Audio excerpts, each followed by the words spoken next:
tous, parce que je n'ai pas salué. Alors je me présente, je m'appelle Henriette et je suis l'épouse d'Alex Navarlas. Alors avant d'être femme de pasteur, j'ai été comme vous. Hein. Alors ça sera bref mon témoignage, il n'est pas très long, comme j'ai promis à Jean-Marc. J'ai vécu une enfance normale. Ma mère venait à l'église avec mes grands-parents. Mon père, non, pas du tout. Lui, la question de l'église, il n'y croyait pas du tout. Parce que lui, il dit que la Bible a été écrite par des hommes, dont il ne croit pas à ça. Du coup, j'ai grandi là-dedans. J'ai participé au club du dimanche à l'époque, aux ados, à la jeunesse. Mais j'y allais, mais sans... j'y allais parce que, voilà, pour faire plaisir à ma mère, pour venir assister avec les autres camarades, mais sans plus. Ensuite, on s'est mariés avec Alex. On a eu 2 enfants. Et tout avait un semblant de bonheur dans notre couple. Du coup, on est revenu à l'église. On a continué à fréquenter les réunions. Et j'ai demandé à m'engager dans les eaux de baptême. Donc je me suis faite baptiser, comme certains vont le faire aujourd'hui. Et au bout de quelques années, c'est vrai, à mon regret, à ma honte, c'est que je suis partie de l'église. Pourquoi? Alors je vais vous expliquer. C'est que quand on s'engage dans les eaux de baptême, on s'engage avec Dieu, avec Jésus, mais il faut une nouvelle naissance. Il faut se repentir. Il faut aimer notre Seigneur, avoir cette révélation de qui il est. Et tout ça, je ne l'ai pas eu. Donc, ça fait défaut. Je suis partie dans le monde et pendant ce temps, pour expliquer le monde, ça veut dire que je suis partie hors de l'église. Vivre comme les autres vivent dans le monde entier.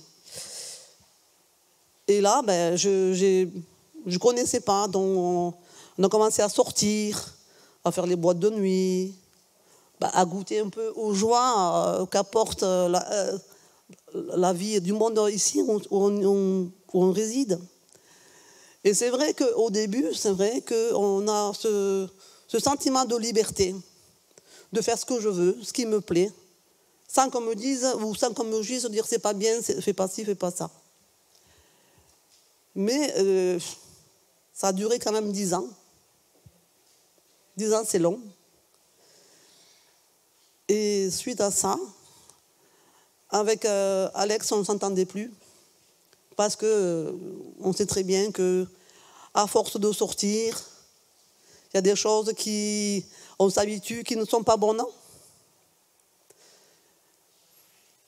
Donc, j'avais décidé de divorcer avec Alex parce que on vivait en couple, mais sans être en couple. C'est-à-dire que, voilà, chacun faisait ce qui lui plaisait.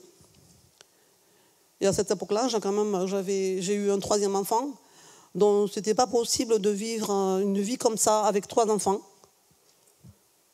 Donc du coup, moi, de mon côté, j'avais décidé de me séparer, de partir.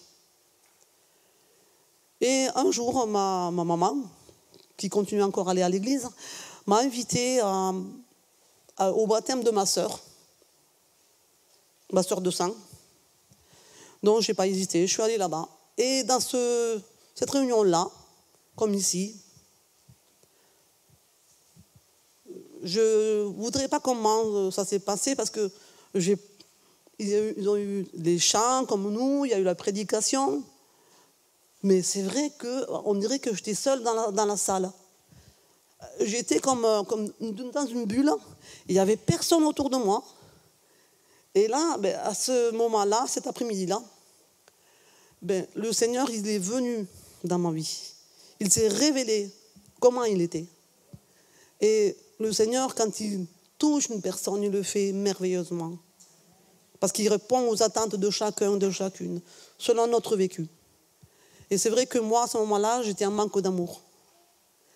Et là, c'est vrai, j'étais inondée, plongée dans cet amour que je ne connaissais pas.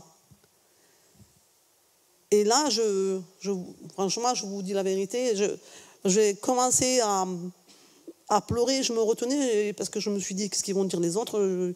Elle pleure, je ne sais pas pourquoi, et je ne connaissais personne dans cette église.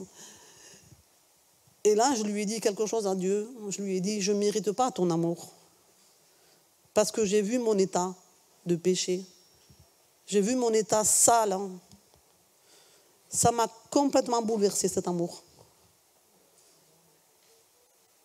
Et là, je me suis dit, je vais revenir vers toi, Seigneur. Puisque tu es venu à moi, je t'ouvre mon cœur. Et dorénavant, je vais te suivre. Donc, je suis rentrée à la maison.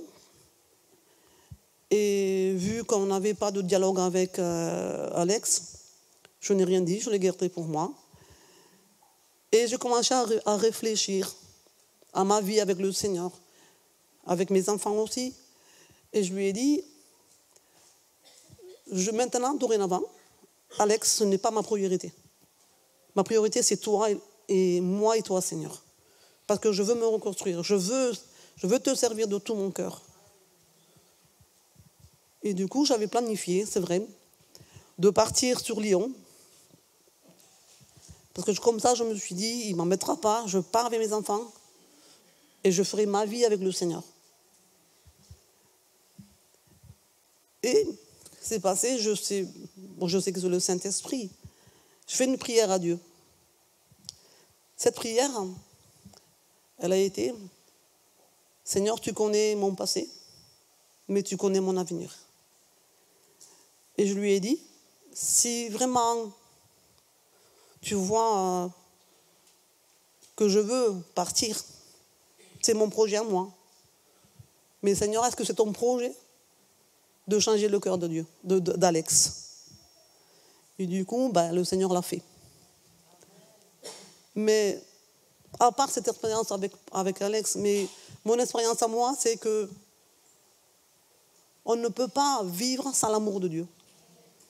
Parce que l'amour de Dieu, ça va dans tous les recoins de notre cœur. Parce que l'homme a été créé, d'avoir cet amour du Seigneur. Voilà.